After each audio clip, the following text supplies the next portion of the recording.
45 days of mock drafts. I got the FanTC Hockey Podcast co-host Eric Wagner joining me. How you doing, Eric?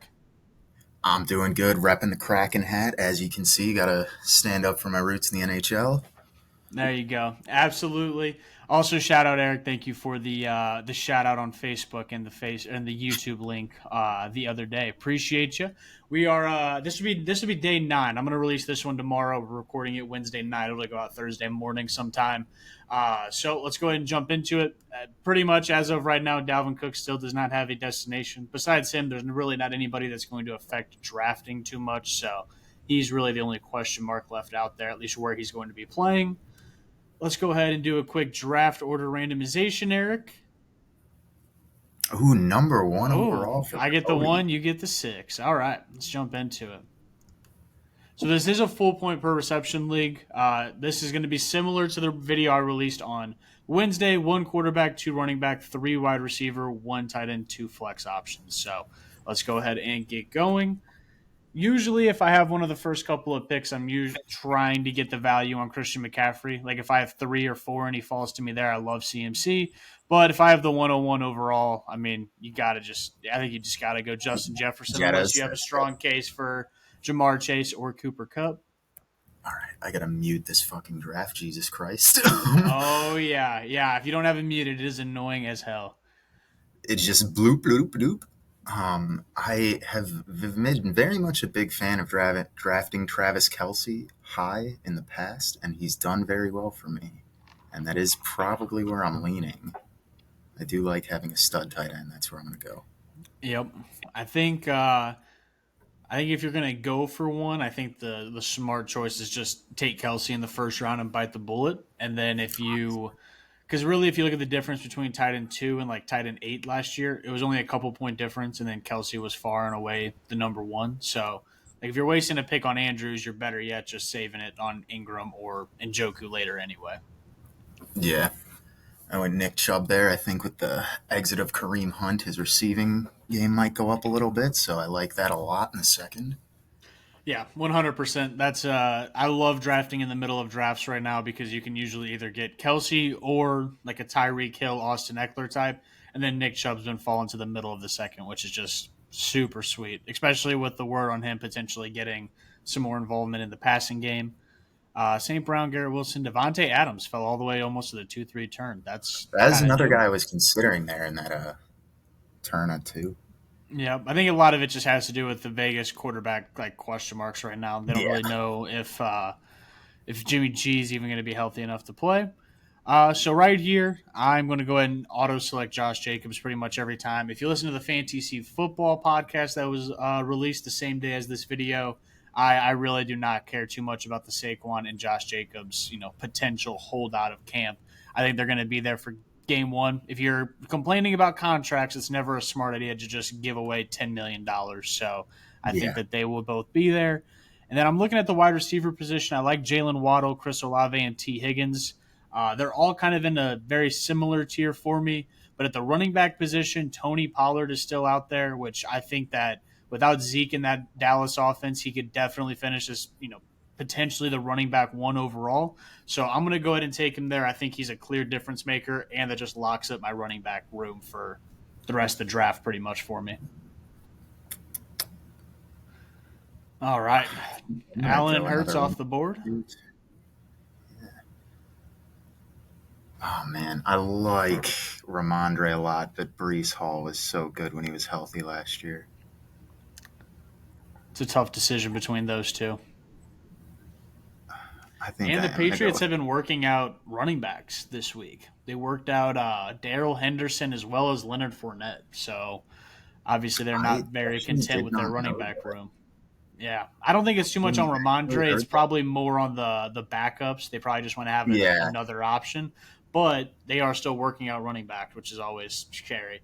Like, if Fournette goes there, what's Fournette other than a goal line back? He's going to just – That's fair. Steal touchdowns from a lot of catches in Tampa. I guess that's Brady, though. But yeah, I am going to still go Ramondre. I'm not going to let you talk me out of it.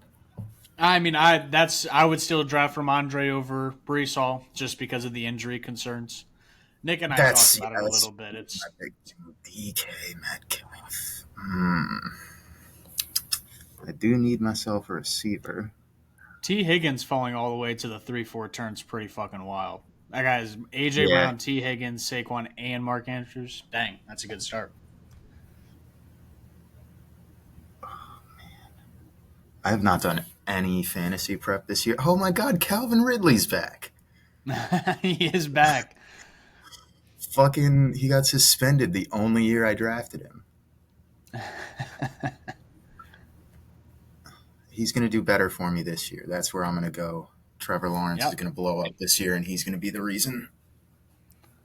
I don't mind that. I know Nick is not as big of a fan as I am on Calvin Ridley, but I do think he has some pretty big upside potential. If Trevor Lawrence takes a leap forward like everyone's expecting him to with another year in the offense, I think that there's a great chance Calvin Ridley's a really good wide receiver. Only concern there is just he took time off of football, and I don't know if you've really seen anyone take time off of football and come back strong. So we'll see, though. I mean, he's still young. It's not like he's older or anything. And it's like not that. like it was an injury that took him out for the year. That's true. That is true.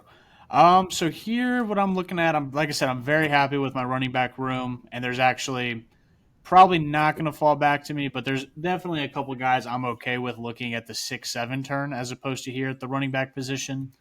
Quarterback, Justin Herbert's interesting to me here, but I'm not in love with that decision. If Lamar Jackson would have fallen to me, I probably would have snagged him up.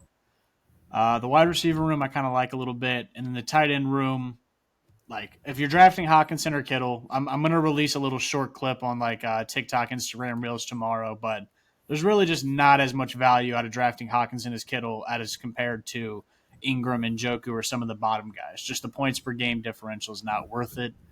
So looking in the wide receiver room, there's two that clearly stick out to me. The first one's going to be Keenan Allen.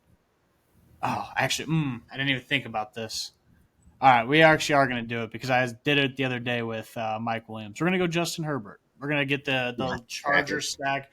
I think the best Charger stack that's available. I'd rather have Keenan Allen than Mike Williams or Quentin Johnston if I'm drafting Justin Herbert. So that was a nice little find there.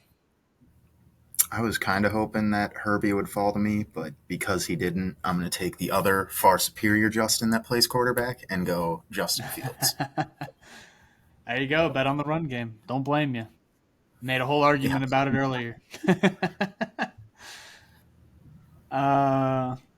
D-Hop, DJ Moore, Jerry Jeudy, Godwin, Corin. All right. Holy cow. Bunch of wide receivers just went off the board right before your pick. 6 of them. 6 out of 8 I picks. wanted one of those guys, believe it or not. Are all wide receivers. Wow. I would have taken any of those 4, actually. I don't want Drake London and the pass the ball 5 times a game fucking Falcons. Yeah, his ADP is too high for me right now. Like he's always being taken kind of. I like the player a lot, but like I don't like the scheme and whatnot. Oh, jeez.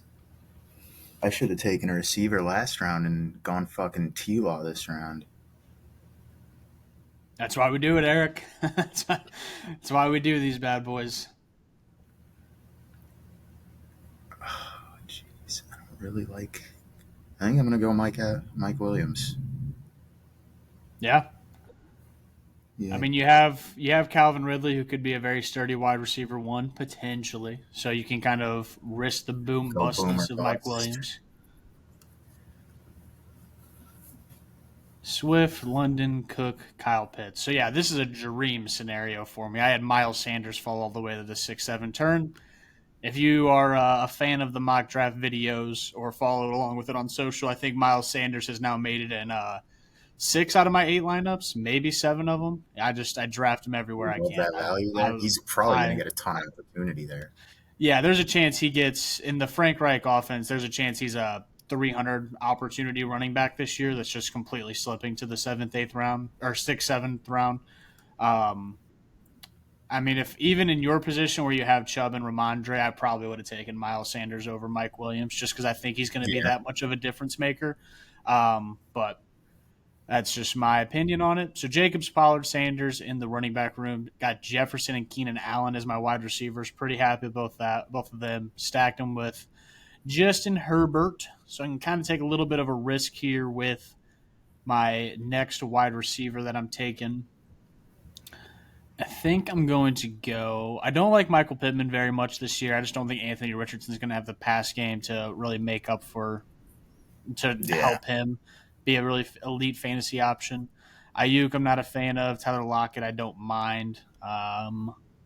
Okay, I am going to go Hollywood Brown. It's a little risky still, but we're mock drafting this far out. If there's any kind of chance Kyler can get on the field anywhere near the beginning of the season, Hollywood Brown's value just skyrockets up. And I mean, he's just a PPR monster. So I'll take him as my wide receiver 3.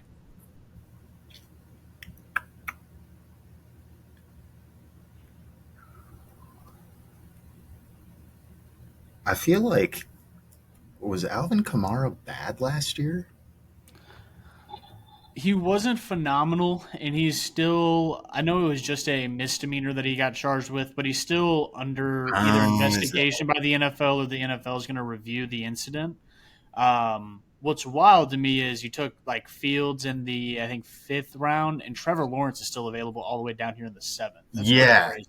absolutely, yeah. I think I am going to go Alvin Kamara. If he does stay on the field, I feel like that's pretty damn good. Yeah, you also just know what his potential upside is. Even if he Yeah, does get a 2-game suspension, like he's going to come back. I don't think Jamal Williams or Kendre Miller is going to challenge him for opportunities out of the backfield. All right, you are back around. Trevor Lawrence finally did get picked near the 7-8 turn. That is kind of wild. has he been going that late in most of your mocks? Let me pull up one of the. I'm gonna pull up. See this one from the other day. I don't feel like he does. No, the other day he went on the 5-6 turn, so a full round earlier, Jeez, yeah. full 2 rounds earlier in that one. So that's interesting. Not too sure why he's falling. If he keeps falling in ADP, I will happily snag him up. He seems to be enjoying the options they have there in Jacksonville quite a bit this offseason. I bet on the Kenny Pickett year 2 breakout a little bit. I took George Pickens there. There we go. I know Nick's not a big fan of the year 2 Kenny Pickett breakout, and I don't really think it's going to be that much of a breakout. I don't think he's a superstar by any means, but I do think that there is a good I chance that think he he'll be able has. to sustain an offense. Yeah, exactly. I think he can sustain the offense and just kind of keep everything afloat for the Pittsburgh Steelers. And I think George Pickens and even Deontay Johnson, has he gotten picked yet? He is not. That's who I was So between. he's I like Pickens over him, but Yeah, either one of those two, I'm pretty happy with this year. I mean, Deontay Johnson, worst case scenario is just kind of going to like. I think last year really is his worst case scenario. I think he scored 0 touchdowns and yeah, averaged like 6 or 7, 0.5 PPR points per game. He gets in the end zone 5 or 6 times this year. I mean, he's going to jump up quite a bit and stand in the standings. And like for my position, I mean, I'm adding him to be my second flex player so far in the draft. yeah, So I like Deontay Johnson at that point. Again, kind of betting on the Steelers and a little bit on Kenny Pickett, but just more on the Steelers overall, just turning everything yeah. around. That's fair. All right. So this is a pick I've kind of been warming up to quite a bit just because I love the value. It's going to be David Montgomery here in the 9th round. Reason very simple for me is they had a very clear role last year for Jamal Williams, and I can see David Montgomery kind of sliding into a very similar role for the Lions. Jameer Gibbs, the rookie running back, I don't know if they're going to immediately just give him all the goal line or red zone opportunities. So I think David Montgomery could be a sneaky value late in drafts at the running back position. I'm looking at Kadarius Toney here being the number 1 receiver on the Chiefs and just wondering why I wouldn't want that on my team. that He gets is Patrick Mahomes to throw him the ball. I mean, that is a very fair point. I tend to agree with you. I draft a lot of Kadarius Toney.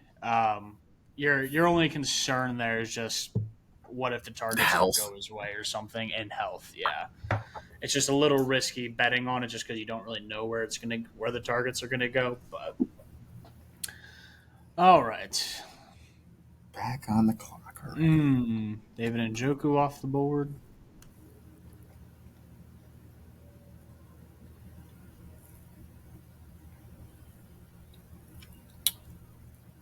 I'm going to snag another bear in Khalil Herbert. I also like drafting Khalil Herbert late. Kind of the David Montgomery replacement in a way for Yeah, Chicago. I think he's going to be the guy with the most opportunity. We'll see if he can hold up health wise, but I think he's a great value where he's going. Potentially could be the week one starter on a run heavy offense. So yeah. I mean, there's a chance you're getting an actual fantasy asset, top 20 running back in the 10th round. For me, I'm going to go ahead and lock up my tight end position now. This is a guy I'm going to try and draft a lot of this year, and that's Evan Ingram. Got a nice little snippet coming out tomorrow about Doug Peterson tight ends and the history behind since he's become a head coach. And then, really, I mean, I'm pretty content with my running back room. I have three studs, and then David Montgomery, who could turn into a flex option. Jefferson, Allen, Brown, Deontay Johnson. So I'll probably spend a few of these last picks on just wide receivers and hope that one of them can show me something or break out in the first couple of weeks. Zay Flowers is definitely a really good option here. I also like Elijah Moore. Um, I think it's those two, and then I see kind of a little bit of a drop off. So I'm going to go with a rookie who I could hold for a little bit in Zay Flowers. But Elijah Moore's been getting a lot of hype out of Browns camp as well. So if he's your later round wide receiver, I think that's also a good option.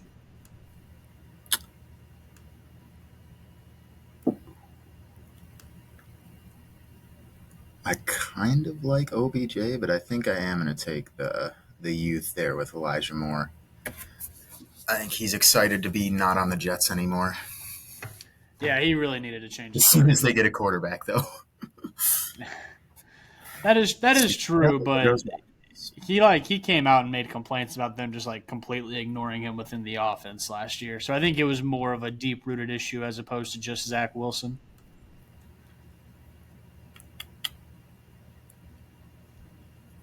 Where do I go here?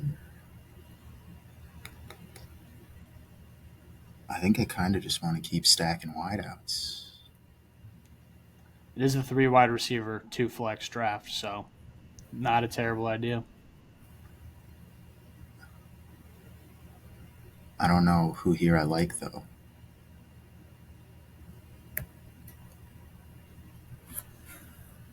Maybe Thielen's going to be the number one option in his offense, probably, but the offense is going to suck. Ooh. What do you think when you look at the receivers here? I think I am going to go Thielen. Let me pull them up here.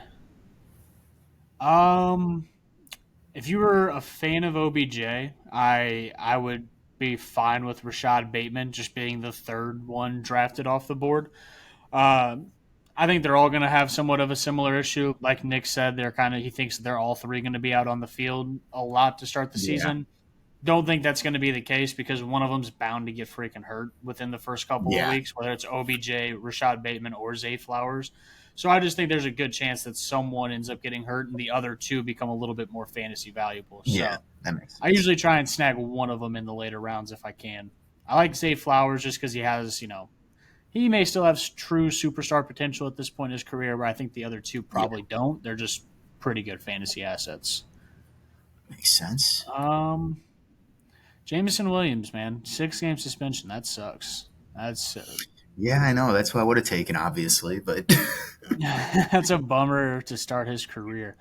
Let's see. Anyone here that I like in the running back department? Not really, unless you want to just snag a random backup.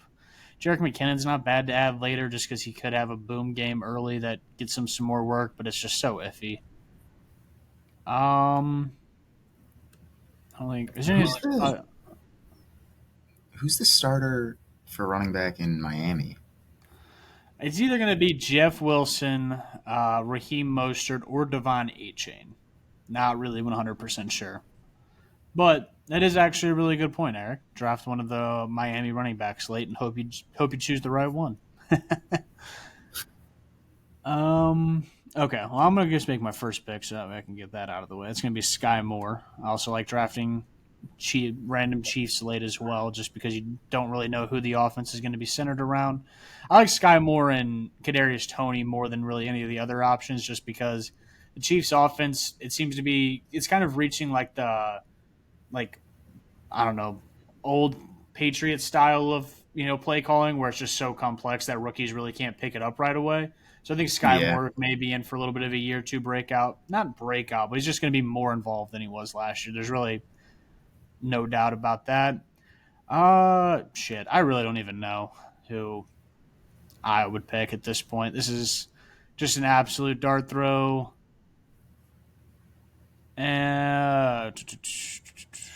Just make a pick. Just make a pick. All right, whatever. We'll just take McKinnon. I don't want to take two Chiefs, actually. I don't look like a homer.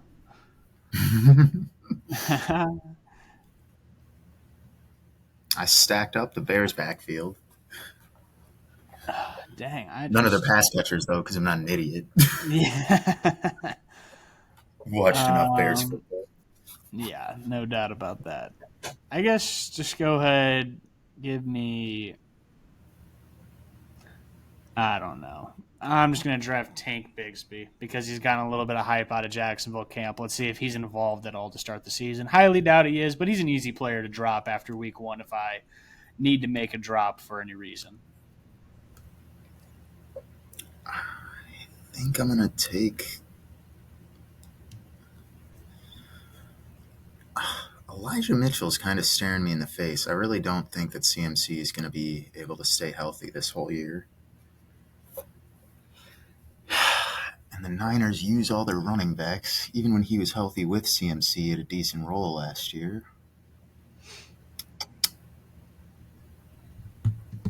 Nobody's going to sign Zeke. Stop looking at him.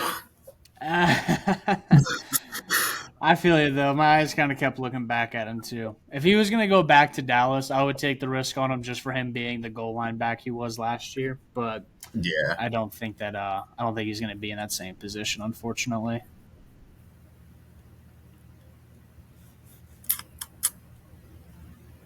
Last pick here for me, I feel like Michael Gallup is a pretty solid number. Who did they bring in? Did they bring in another number 2 receiver in Dallas? They have Brandon Cooks there. He would be his competition for number 2. I feel like they're basically the same player almost. Yeah, they're pretty close. And you just never know with injuries also. And, I mean, both those guys right there, I mean, you could feel comfortable dropping them after week one if they aren't involved and there's someone out there you want to pick up, which I think is pretty important when you're drafting these late guys. Like, I just want to be able to make a decision on you after week one.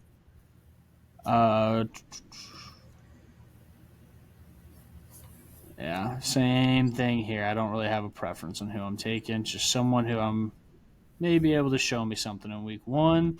Let's go Nico Collins and see if he's the Houston wide receiver of choice. All right. That's going to wrap up day 9 of the 45 days of mock draft. Special co-host guest Eric. You're going to have quarterback Justin Fields. His running back room is going to be Nick Chubb, Ramondre Stevenson, Alvin Kamara, Khalil Herbert, and Elijah Mitchell. Wide receivers Calvin Ridley, Mike Williams, George Pickens, Kadarius Toney, Elijah Moore, Adam Thielen, Michael Gallup, and the tight end Travis Kelce. Best one on the board. And my team, I got Justin Herbert as my quarterback, Josh Jacobs, Tony Pollard, Miles Sanders, David Montgomery, Tank Bigsby in the running back room, Justin Jefferson, Keenan Allen, Hollywood Brown, Deontay Johnson, Zay Flowers, Sky Moore, and Nico Collins for my wide receivers, and my guy Evan Ingram in my tight end slot. Eric, do you have any final remarks or statements about your I think first mock draft of the year? I think I took a quarterback a little early. I think I could have waited on either Lawrence, even Watson, or Prescott, really. But I like my team. I like my running backs a lot. Yeah. I mean, yeah, Chubb and Ramondre is a really good way to start. And then, I mean, if Kamara has a limited suspension, he could be a beast. And like I said with Herbert, he could be the number 1 option in Chicago from week 1. And just no one's seeing it and no one's drafting it because they don't know. So, yep, I like it. Well, that's going to wrap up day 9. Like, comment, subscribe, all the good stuff. Peace out, everybody.